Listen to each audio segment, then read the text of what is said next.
Aquí tenemos la buena costumbre de escuchar a especialistas para preguntarles su opinión sobre los temas que te interesan. Lo hacemos cada mañana, desde las 7, por Metropolitan 88.5 FM.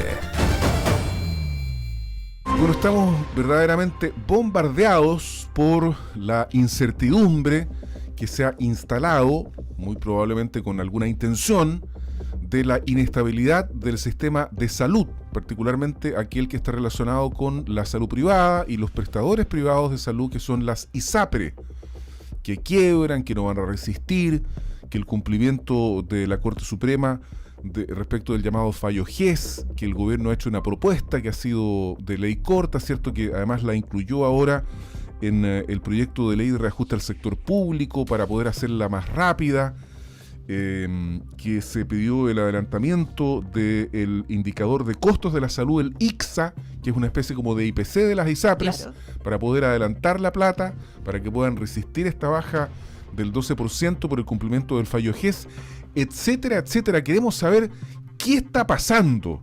Y para eso le preguntamos a un especialista, economista y académico de la Facultad de Economía y Negocios de la Universidad de Talca, Rodrigo Sáenz, quien está en comunicación con nosotros. Rodrigo, buenos días, gracias por venir a Buena Costumbre. Hola, buenos días. Gracias por la invitación, por este espacio de conversación. No, pues bueno, ¿y qué es lo que está pasando, Rodrigo, con esta inestabilidad tan grande que a las personas que forman parte del sistema ISAPRE les tiene muy preocupados? ¿Cuál es la realidad actual de este fenómeno? Ya, hay dos fallos de la Corte Suprema, hay un fallo que tiene que ver con la reajustabilidad de los planes de salud, y el otro es el fallo GES. Uh-huh. ¿Ya? La situación más urgente que aqueja a las ISAPRE es el fallo GES, uh-huh, que se le llama, que tiene que ver con las garantías explícitas de salud, y que el fallo significa en la práctica una caída en los ingresos de las ISAPRES de un 12%. Uh-huh. Y esto se agrega al otro fallo, que era el fallo de la tabla de factores, que ya significaba una deuda de las ISAPRES respecto a sus afiliados de más o menos 1.400 millones de dólares. Entonces, pero lo más urgente en este momento es el fallo GES. ¿Ya? ¿Por qué es lo más urgente? La aplicabilidad del fallo GES. Porque eso va a significar en lo inmediato, ya desde enero del próximo año, una rebaja en los ingresos de un 12%. ¿Hay Rodrigo, algunas cosas que también en ese sentido queríamos consultarte en torno a lo que es lo que está ocurriendo, un poco asociado también a las medidas que se incorporó o que presentó el Ejecutivo? ¿Por qué han sido tan criticadas? Mira, ustedes lo mencionaban recién ahí. Hay una medida, es adelantar la reajustabilidad de los planes, del precio de los planes, ¿ya? Sí. Hay un indicador que se llama el índice de costo de la salud, ¿ya? Que establecía que de acuerdo a ese índice se iban a reajustar los planes en junio. Entonces lo que se está proponiendo es que se adelante el reajuste a abril. O sea, son 2 meses de adelanto. Y eso para hacer caja en el fondo, ¿no? Claro, para hacer caja y poder pasar el problema en el corto plazo, ¿ya? Pero no es una solución larga ni tampoco suficiente para capear el temporal, porque si uno dimensiona el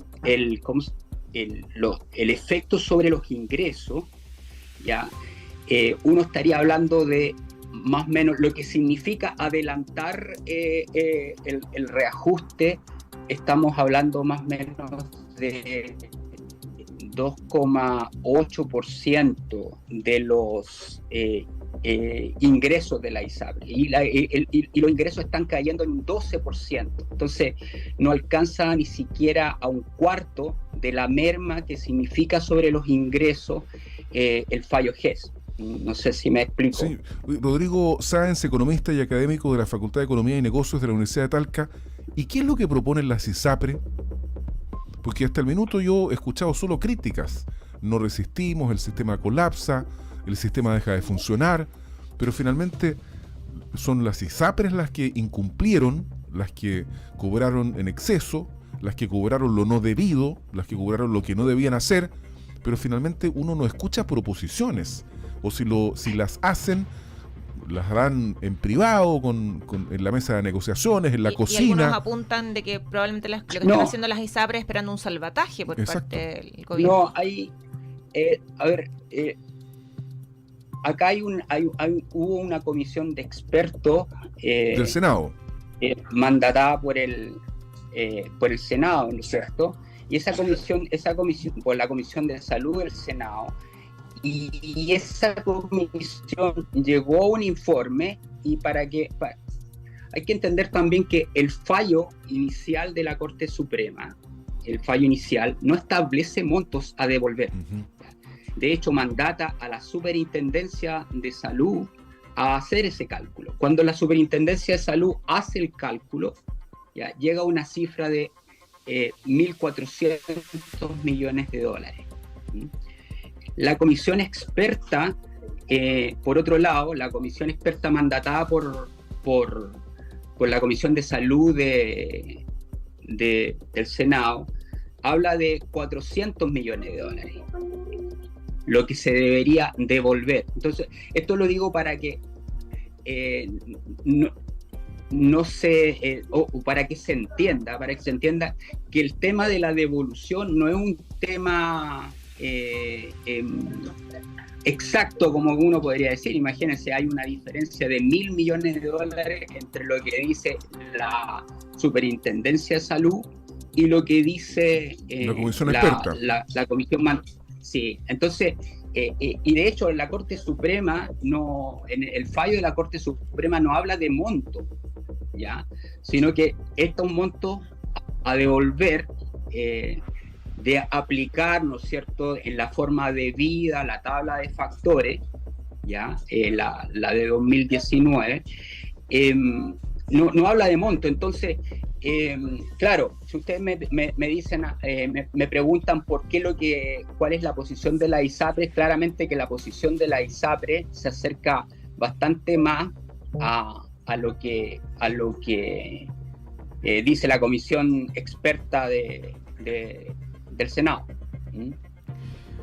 Bueno, ahí algunas cosas que son interesantes, porque efectivamente hay una percepción de parte de la ciudadanía, también planteada por las ISAPRES, que el sistema va a colapsar. Han llegado cartas a las personas que están afiliadas a ISAPRES, han llegado correos electrónicos, cartas indicando que la necesidad de ajustes son fundamentales, y probablemente vamos a ver algunas medidas de no llegar a acuerdo, que es fundamental, por lo que tú señalabas recién y asociado un poco lo que se sabe, que es fundamental que se lleguen a acuerdos antes del próximo año, que no queda absolutamente nada. Pero ¿hacia dónde? ¿Qué otras cosas se pueden, no solamente acciones, obviamente por parte del Ejecutivo, se pueden realizar para que esta situación pueda ir mejorando, no solamente a corto plazo, porque muchas de estas cosas tienen que ver con la solución inmediata, solucionar un problema, sino que más bien a mirarlo más a largo plazo? La semana pasada, si es que no me equivoco, hablábamos con la ex subsecretaria Paula Daza, y que apuntaba a transformaciones más estructurales del sistema de salud de nuestro país. ¿Qué es lo que se puede hacer desde esa perspectiva para mirar a futuro lo que se viene? Lo que hay que garantizar, lo que a mi modo de ver hay que garantizar es el acceso, ¿no es cierto?, el acceso a a prestaciones de salud de toda la población, y la libertad de elección. Hay que recordar que detrás del programa de gobierno del presidente Boric está la eliminación de la ISAPRE. Entonces, la propuesta, el programa de gobierno, lo que proponía era un plan universal de salud, pero con un solo prestador, ya, con un solo, asegurador. Aquí hay que distinguir entre asegurador y prestadores, ya. Lo que a mi juicio deberíamos apuntar es a un plan universal de salud, pero que garantice la libre elección, o sea, que la persona pueda elegir, ¿no es cierto?, entre un asegurador público y un asegurador privado, pero con un plan único. Hoy día si hablamos de planes de una solución más estructural, ya uno de los problemas que inhibe la competencia entre ISAPRE, y eso hace también aumentar los costos, es que es difícil comparar entre planes. Entonces, un plan universal, estándar, ¿no es cierto?, podría introducir más competencia en el sistema y de esa manera hacerlo más eficiente, ¿ya? Claramente que hay un tema ahí de control de costos, que hoy falta de competencia, que uno podría apuntar con este plan, ¿ya? Con un plan universal, donde se garantizara así la libertad de elección, ¿ya? Hay una diferencia entre un plan estándar de salud que sea entregado por una sola aseguradora, un asegurador estatal, público, y el mismo plan, ¿no es cierto?, entregado por diferentes aseguradoras privadas más un asegurador público que garantiza la libertad de elección y también, ¿no es cierto?, la competencia que redunda en una contención de costos.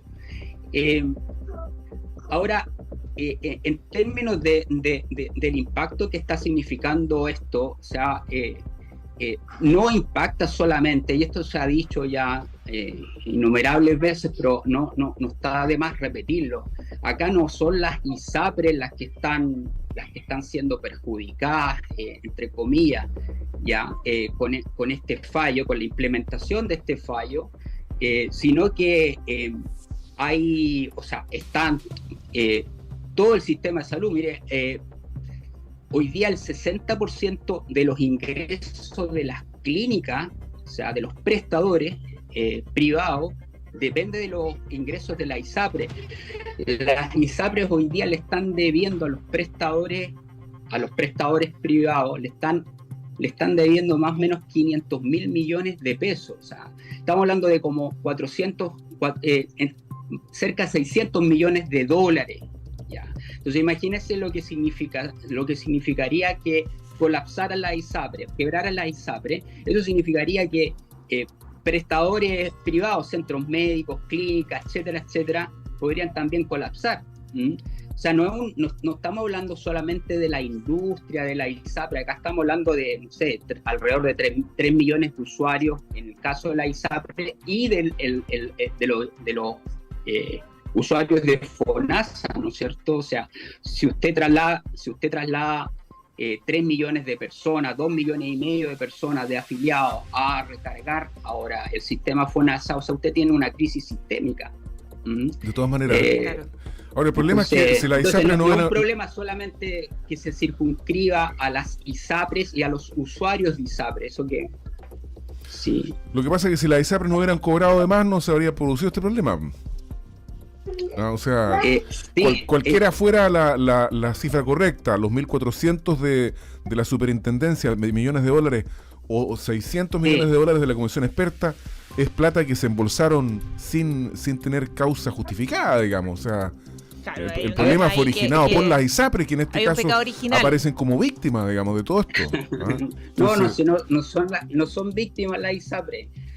Los que pueden ser víctimas son las personas que podrían ser afectadas sin duda. Con esto, sí, porque claramente acá se está jugando a mi juicio con fuego. O sea, el colapso del sistema significaría que mucha gente, ¿no es cierto? Por ejemplo, queda sus planes, gente con preexistencia, gente con tratamiento, ¿no es cierto?, que depende de la continuidad normal del sistema. O sea, imagínense lo que significaría eso. De todas maneras. Entonces, claro, o sea, uno tiene que enfocarse principalmente en la solución en este caso, hoy día, más allá de... y no se trata tampoco de dar perdonazos, ni mucho menos, pero sí entender, por ejemplo, esto del monto. El monto es discutible porque cuando se habla de cobro en exceso, ¿ya? Es cobro en exceso según una tabla de factores, ¿no es cierto? Y esa tabla de factores se estableció en 2019. Y si uno va hacia atrás, ¿ya? Todos los años las ISAPRES presentaban una tabla de factores a la superintendencia, ¿ya? Todos los años.